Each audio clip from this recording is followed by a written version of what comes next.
केली म्हणून आज आपला जो विषय आहे जगामध्ये ख्रिस्ताचे उपचारात्मक शांतीचे आदान प्रदान करणे. आणि हे जे न्यूतन नाण्याचे जे पार्टिसिपेशन आहे हे त्यासाठीच आहे. आपण वचन वाचूया योहान 14:27. मी तुम्हा शांती देऊन ठेवतो, मी आपली शांती तुम्हास देतो, जसे जग देते तसे मी तुम्हाला देत नाही. तुमचे अंतःकरण अस्वस्थ अथवा भयभीत होऊ नये. आज आपण ख्रिस्ती बांधव, ख्रिस्ती मनुष्य हा सशक्त स्वतःला समजतो, पण ऍक्च्युअल मध्ये जेव्हा जगाच्या वातावरणामध्ये तो असतो तेव्हा तो अशक्त असतो. पण जरीही तो अशक्त असला तरीही त्याला बलवान असल्याचे जाणवते. ह्याचं कारण हेच आहे की त्याच्या बरोबर परमेश्वर आहे आणि तो वचनामध्ये आहे. कारण या जगामध्ये आपण राहत असताना आपल्याला त्रास होतो, वेदना होतात, खूप दुःख होतं आणि ह्या सगळ्यामधून जाताना आपण त्रस्त होतो. कधी कधी आपल्याला खूप त्रास होतो आणि ते आपल्याला दुःख सहन करण्याच्या पलीकडे असतं. पण तरीही आपल्या अंतःकरणामध्ये एक शांती असते. ती शांती ह्या कारणाने असते कारण आपण वचनामध्ये आहोत. आपण बायबल वाचतो, प्रत्येकाला शास्त्र वचन माहिती, आपण त्याचं मनन करतो आणि प्रभू येशूवर पूर्ण विश्वास ठेवतो आणि पवित्र आत्मा आपल्यामध्ये कार्य करतो.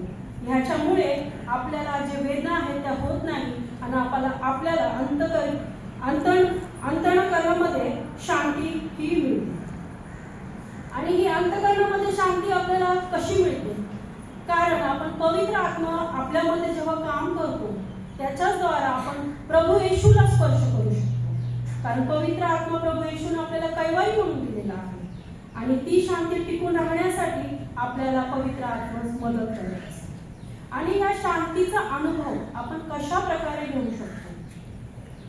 पवित्र शास्त्रामध्ये सांगितल्याप्रमाणे देवाने आम्हाला त्याचा एकुलता एक पुत्र येशू ख्रिस्त तो आपल्याला एक शांती म्हणून दिलेला आहे आणि त्याने आपल्यासाठी वधस्तंभ रक्त सांडलेला आहे आणि आपल्याला त्याच्या मोलाच्या रक्ताने विकत घेतलेला आहे.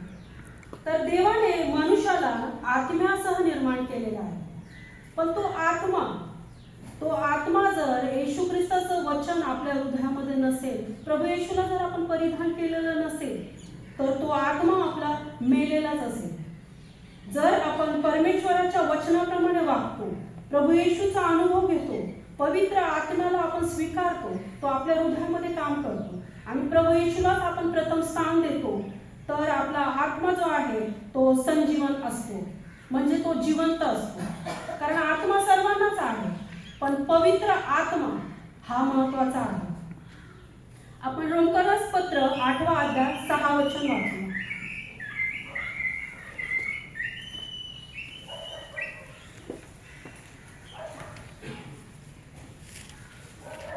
देहाचे चिंतन हे मरण, आत्म्याचे चिंतन हे जीवन व शांती आहे. याचाच अर्थ असा की आत्म्यावर जर आमचे मन आपण लावले तर याचा परिणाम केवळ जीवनच नाही तर आपल्याला शांती आहे. त्यामुळे जीवन हे आत्म्याचे फळ आहे आणि शांती देखील हे आत्म्याचेच फळ आहे. आम्ही जेव्हा आत्म्याला स्पर्श करतो तेव्हा आम्ही जीवनाला स्पर्श करतो आणि त्याचप्रमाणे आम्ही शांतीला देखील स्पर्श करतो. आम्ही जर आमच्यामध्ये देवाला आणि देवाच्या जीवनाला पुरेशा प्रमाणात अनुभवले असेल तर आम्हाला आमच्या जीवनामध्ये पुरेशी शांती अनुभव होईल आणि ती जाणवेल. एक छोटीशी स्टोरी सांगते. एक कोल्हा होता आणि तो रस्त्याने जात होता, त्याला खूप भूक लागली. तो जात असताना त्याला तिथे एक उंदीर दिसला आणि तो त्याच्या मागे खूप धावला आणि तो उंदीर एका याच्यामध्ये लपला, बिळामध्ये. झाडाचं एक बिळ होतं त्याच्यामध्ये लपला. त्याच्यामध्ये कोल्हा पुरू शकत होता. तिथे गेला कोल्हा तेव्हा त्याला 4 उंदीर दिसले, तर त्याने ते सगळे खाऊन घेतले. आणि जेव्हा कोल्हा त्या छिद्रामध्ये गेला आणि त्याने ते 4 उंदीर खाल्ले तर त्याचं पोट खूप भरलं. मग त्याला त्या छिद्राबाहेर येऊ गेलं. मग तो स्वतःला बाहेर येण्यासाठी धडपड करू लागला की मी कसा बाहेर येऊ. आणि तो खूप चिंतामध्ये राहिला आणि त्याला त्रास झाला आणि त्याला हे वाटलं की इथे का आलो, मी बाहेरच काहीतरी खाल्लं असतं, मी उपाशी राहिलो असतो. पण तो तिथे त्याचा जीव घुटमळत होता, त्याला श्वास घेता येईना, त्याला खूप त्रास झाला. तर काय करू. तो विचार करत तिथेच बसला, कारण त्याचं पोट खूप फुगलेलं आणि फक्त त्याचा चेहरा जो आहे तोच फक्त त्या खड्ड्यामधून बाहेर येत होता. तिथून एक म्हातारा कोल्हा चाललेला. तर तो बोलतो, आजोबा इकडे या. तर तो म्हातारा कोल्हा बोलतो, काय झालं, तू इथे का गेलाय? तो बोलतो, मी इथे अटकलो, प्लीज मला बाहेर काढा ना. तर तो बोलतो, मी तुला कसं काढू, तुला बाहेर खेचता येणार नाही, मला माझ्याकडे शक्ती नाही आहे तेवढी. मग तो म्हातारा जो कोल्हा आहे तो म्हणतो, एक काम कर, जास्त त्रास घेऊ नको, तिथे आरामात राहा, 3-4 तास झाले की तुला पूर्ण शांती मिळेल आणि तू व्यवस्थित बाहेर येशील. तो बोलतो, कसं 3-4 तास, माझं असं काय होणार आहे माझ्याबरोबर? पण तरी तो स्वतःमध्ये धीर धरून तिथे शांततेने बसतो. 3-4 तास होतात आणि त्याचं जे हळूहळू त्याचं पोट कमी होऊ लागतं, कारण त्याने जे खाल्लेलं होतं ते पचन होतं त्याला, आणि त्याचमुळे तो आरामात बाहेर येऊ शकतो. तर प्रियानो, आपण हे जीवन जगत असताना आपल्याला ह्या गोष्टीवर त्या गोष्टीवर आपण खूप त्रासात असतो आणि आपल्याला वाटतं की आता कुठे सहारा नाही आपल्याला, आता आपलं जीवन शून्य आहे. समजा आपल्या घरी कोणी आजारी आहे तर आपल्याला असं वाटतं की आता आपण शून्य, आपण प्रार्थनेमध्ये असतो, वचनामध्ये असतो, तरीही कुठे ना कुठे आपल्या हृदयामध्ये ती वेदना असते की आता माझं काय होईल. प्रत्येकाने, कारण मनुष्य प्राणी आहे हा आणि तो चुकतोच, तर त्याला चिंता असते. पण त्याच वेळेस प्रभू येशू ख्रिस्तावर जर भरोसा ठेवला आणि त्याप्रमाणे आपण त्याच्यावरच पूर्ण विश्वास ठेवू की प्रभू मला याच्यातून काढेल, हा विश्वासाने जर आपण पुढे चाललो तर नक्कीच आपण त्याच्यातून बाहेर होऊ. कारण जगामध्ये जे आहे आता आपण पाहतो, छळ चाललेला आहे, कुठे सुनामी आहे, ख्रिश्चन लोकांचा छळ आहे, कोणी आजारी आहे, जगामध्ये फायनान्शियल प्रॉब्लेम आहे, महागाई आहे, आणि त्याच्यामुळे काय होतं, आपण ह्या जगात न्यूज वगैरे पाहतो आणि त्या गोष्टी थोड्या वेळ का होईना पण आपल्या डोक्यामध्ये ते फिरत असतात. आपण इतरांना सांगतो किती महागाई झाली आहे, किती इथे छळ झालेला आहे, किंवा इथे किती सुनामी आहे, इथे शेतीची नासाडी झालेली आहे. पण ह्या गोष्टीमध्ये आपण वेळ गमावतो आणि त्याच्यामुळे आपण प्रभू येशूला तो वेळ जर आपण दिला असता हे आपण विसरतो आणि त्याच्यामुळे आपण प्रभू येशूपासून दूर होतो. कारण या जगामध्ये आपण कधी गुरफटतो आपल्याला स्वतःलाही समजत नाही. आपल्याला वाटतं आपण प्रभू येशूचं वचन वाचतो, त्याप्रमाणे वागतो, आपण नियंत्रणात आहोत परमेश्वराच्या. पण असं होतं की आपण जगाच्या नियंत्रणात कधी येतो हे आपल्याला समजत नाही. आणि काय होतं, आपलं मन आहे तिथे लागतं आणि आपल्याला माहितीच आहे आपलं मन ज्या गोष्टीवर लागतं त्यामुळेच त्यालाच आपले सगळे संपूर्ण व्यक्तित्व अनुसरते, कारण त्या गोष्टी आपल्यामध्ये येतात. तर आपण इथे जे आहे लक्षात घेतलं पाहिजे की ह्या ज्या गोष्टी आहेत ना त्या क्षणिक आहेत, थोड्या वेळासाठी आहेत, आणि आपल्याला प्रभू येशूने ज्या कार्यासाठी पाठवलेलं आहे त्या जगामध्ये न्यूज वगैरे स्प्रेड करायसाठी नाही पाठवलंय, किंवा गॉसिपिंग करायसाठी नाही पाठवलंय, किंवा त्रास वेदना हे होणार परमेश्वराने मेन्शन केलेलं आहे. कारण ख्रिस्तामध्ये आपण जेव्हा राहतो तेव्हा आपल्याला त्रास, छळ या सगळ्यामधून जायचंच आहे. कोणाला सांगितलं नाही परमेश्वराने की तुम्हाला मी बंगलो देणार आणि की तुम्ही सुखाने राहणार नाही. जर तुम्ही प्रभू येशूच्या वचनामध्ये आहात तर तुम्हाला दुःख हे सगळं सहन करायचंच आहे. आणि पण आपल्याला एक आशा आहे की प्रभू येशू ख्रिस्त आपल्या बरोबर आहे आणि तो आपल्याला एकटं सोडणार नाही. जरी आपल्या फॅमिलीमध्ये प्रॉब्लेम असेल, जरी आपल्या समाजामध्ये प्रॉब्लेम असेल, देशामध्ये प्रॉब्लेम असेल, पण आपला सगळं काही लक्ष आपलं फक्त प्रभू येशू ख्रिस्ताकडेच असलं पाहिजे. कारण आपल्याला जी शांती आहे ती फक्त त्याच्याकडूनच येते. कारण आपण जगातल्या गोष्टीमध्ये विचार करून शांती गमावून बसतो, तर हे आपण करू नये. मदर तेरेसाचं उदाहरण तुम्हाला माहितीच असेल, मला वाचण्यात आलं, असं वाटतं मी तुमच्याबरोबर शेअर करावं. कारण मदर तेरेसाची एक स्टोरी होती. स्टोरी म्हणजे त्यांनी अनुभव घेतलेला आहे. मदर तेरेसा ही आपल्याला माहितीच आहे, ही कशा प्रकारची सेवा करायची, कुष्ठरोगांमध्ये आणि अनेक याच्यामध्ये सेवा करायची, मुलींमध्ये सुद्धा. अशीच एक सुट्टीचे दिवस होते तेव्हा एक मुलगी आली आणि ती येऊन म्हटली, मदर मला ना सेवा करायची आहे, जशी तुम्ही करता ना मला अगदी तशी सेवा करायची आहे, कृपया मला पण काहीतरी काम द्या. तर मदर बोलते, ठीक आहे, हरकत नाही. तर एक काम कर, तिथे बकेट आहे त्याच्यामध्ये पाणी भर आणि कपडा घे, ती औषधं घे आणि समोर तो व्यक्ती बसतोय त्याच्याकडे जा आणि त्याला तू पुसून काढ, त्याला औषध द्या. तर ती बोलते ठीक आहे चालेल. आणि ती खूप आनंदाने की मदर सारखी मी सेवा करणार म्हणून ती खूप आनंदाने तशी गेली त्या व्यक्तीकडे. जशी त्या व्यक्तीकडे गेली ती तशीच पुन्हा धावत माघारी आली. तर मदर म्हणाली, काय झालं, तू अशी धावत का आली? बोलते, मदर, तो किती घाणेरडा आहे, त्याला किती जखमा आहे, त्याच्यामधून घाण दुर्गंधी येते आणि तो व्यक्ती इतका विद्रूप आहे, मला त्याच्याकडे पाहवत नाहीये, त्याचे कपडे इतके घाण आहे, तो किती त्याचा वास येत आहे, मला तिथे एक क्षणही थांबता येणार नाही. मदर हसली, स्मित हसली, काही म्हटली नाही आणि तशीच तिने ते बकेट घेतली, पाण्याने भरलेली, कपडा घेतला, औषध घेतलं आणि त्या व्यक्तीकडे गेली. तो व्यक्ती कुष्ठरोगी होता, त्याला खूप जखमा झालेल्या, त्याच्या जखमा सडल्या होत्या. तर मदर गेली, त्याला पूर्ण पुसलं, त्याला स्वच्छ केलं आणि आली. तर ती मुलगी म्हणाली, मदर, तुम्ही कसं काय सहन करू शकता तो घाण वास, त्या विद्रूप व्यक्तीला कसं पाहू शकता, त्याच्या सडलेल्या जखमा तुम्ही कशा काही स्वच्छ करू शकता? मदर म्हणाली की बाळ, हे बघ, मी जेव्हा त्या व्यक्तीला पुसते ना, तेव्हा मला असं वाटतं की मी प्रभू येशूच्या जखमा पुसते. प्रभू येशूला जे जखमा झालेल्या आहेत, जे रोमन शिपाईने त्याला छळलेलं होतं, मारलेलं होतं, त्या परमेश्वराला जखमा झालेल्या होत्या. प्रभू येशूला जखमा झाल्या होत्या, त्याच्यातून रक्त वाहत होतं. ती मदर तेरेसा म्हणते, मी ते स्मरण करते आणि त्या व्यक्तीमध्ये मला असं वाटतं मी प्रभूची सेवा करत आहे. त्या जखमा मी पुसते, माझ्या प्रभूचे जखमा पुसत आहे. मी माझ्या प्रभूचं रक्त पुसून प्रभूला स्वच्छ करत आहे आणि त्याच्याद्वारा मी त्या व्यक्तीला स्वतःशी जोडू शकते. कारण तो जो भाव आहे, याच्यामध्ये प्रभू येशूचं जे व्यक्तित्व आहे ते त्यानुसारच मी त्याच्यामध्ये जे आहे ते अनुसरू शकते. कारण प्रभू येशूला जर आपण स्मरणात ठेवलं तर आपल्याला इतर गोष्टी आठवत नाही. पण जेव्हा प्रभू येशूला आपण स्मरणात ठेवून कुठल्याही गोष्टी करतो त्या आपण योग्यच करतो आणि त्या व्यवस्थित करतो. आणि हे सगळं बोलून झाल्यावर मदर तेरेसा त्या मुलीला म्हणाली, बाळा, तू दुसरी सेवा कर. कारण सर्वांना सारखी सेवा दिलेली नाही. कारण आपल्याला माहितीच आहे, वचनामध्ये लिहिल्याप्रमाणे प्रत्येकाला वेगळी सेवा दिलेली आहे. कोणाला प्रार्थनेची, कोणाला संदेश सांगण्याची, कोणाला आजार बरे करण्याची, कोणाला जगामध्ये सुवार्ता सांगण्याची. प्रत्येकाला वेगवेगळी आहे आणि प्रभू येशूच सर्वांना चालवतो. कारण आपला सर्वांचा एकच देव प्रभू येशू ख्रिस्त आहे.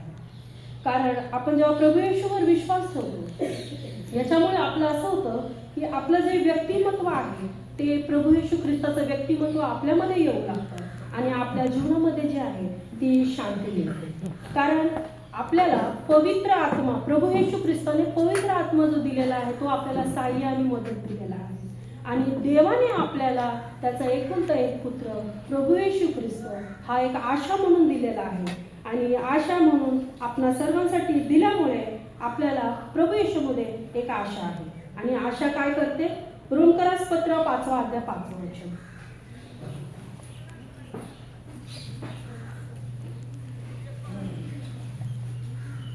आशा मनोभंग करीत नाही, कारण आपल्याला दिलेल्या पवित्र आत्म्याच्याद्वारे आपल्या अंतःकरणात देवाचा प्रेमाचा वर्षाव झाला आहे.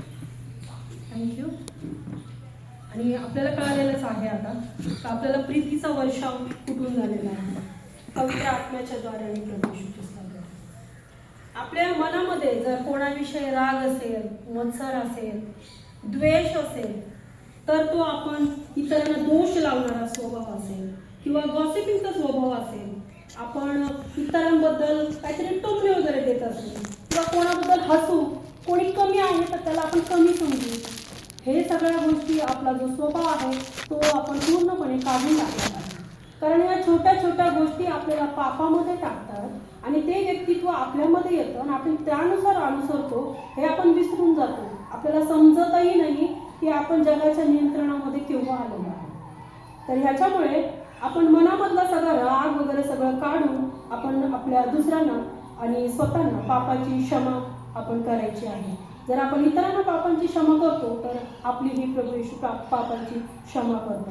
आणि जो प्रेमाचा, प्रभू येशूचा प्रेमाचा, आनंदाचा आणि जो शांतीचा अनुभव आहे तो आपल्याला येऊ शकतो.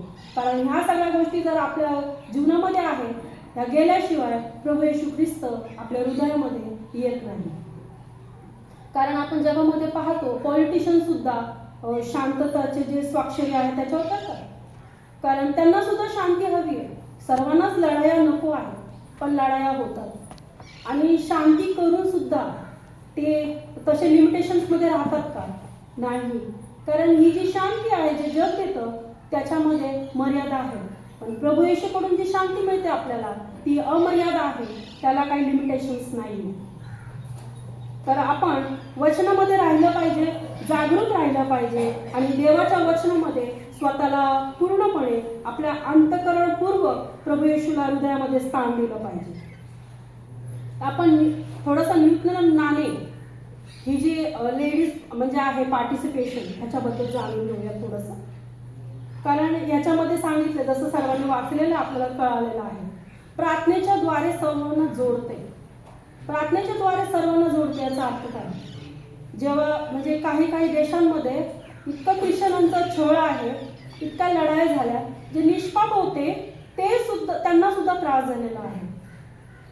तर त्या ज्या ख्रिस्ती बहिणी आहेत त्यांची अशी आशा आहे की त्या दुसऱ्यांना दोष देणार नाही. तर ते आपल्या जे ख्रिश्चन बंधू बहिणी आहेत यांच्याकडे विनवणी करतायत की तुम्ही आमच्यासाठी प्रार्थना करा. ज्या स्त्रिया सक्षम नाही आहेत त्यांच्यासाठी प्रार्थना करा, ज्या अशिक्षित आहेत त्यांच्यासाठी प्रार्थना करा, ज्या स्त्रियांना आरोग्याची गरज आहे त्यांच्यासाठी प्रार्थना करा, ज्यांना आर्थिक सहाय्य पाहिजे त्यांच्यासाठी प्रार्थना करा. आणि हा जो इयर आहे न्यूटन नाण्यांचा, हा नोव्हेंबर 2nd किंवा 3rd वीकमध्ये केला जातो. पण हा आपल्याकडे डिसेंबर आहे, हरकत नाही. पण जेव्हा आपण सगळे त्या नोव्हेंबर महिन्यामध्ये सगळा देश, सगळं जग जेव्हा एकत्र येऊन एकाच दिवशी प्रार्थना करतं, तेव्हा सगळ्यांची आरोळी एकाच वेळेत प्रभू येशू ख्रिस्ताकडे जाते. आणि आपल्याला माहितीच आहे, एकात आणि दोघात आणि तिघात आणि पुष्कळात खूप फरक आहे. जेव्हा एक जण प्रार्थना करतो तेव्हा तो एकटा असतो, पण जेव्हा प्रभू येशू ख्रिस्त त्याच्याबरोबर असतो आणि सगळे एकत्र असतात आणि ते शांतीचा अनुभव, तो प्रीतीचा वर्षाव, तो सगळं काही एकत्र येऊन आपल्या ज्या समस्या आहेत आपण त्याला तोंड देऊ शकतो आणि त्या बहिणींसाठी प्रार्थना करून प्रभू येशूकडे विनवणी करू शकतो. आणि त्याच्याद्वारा आपण सर्व बहिणींना इथे मदत करू शकतो.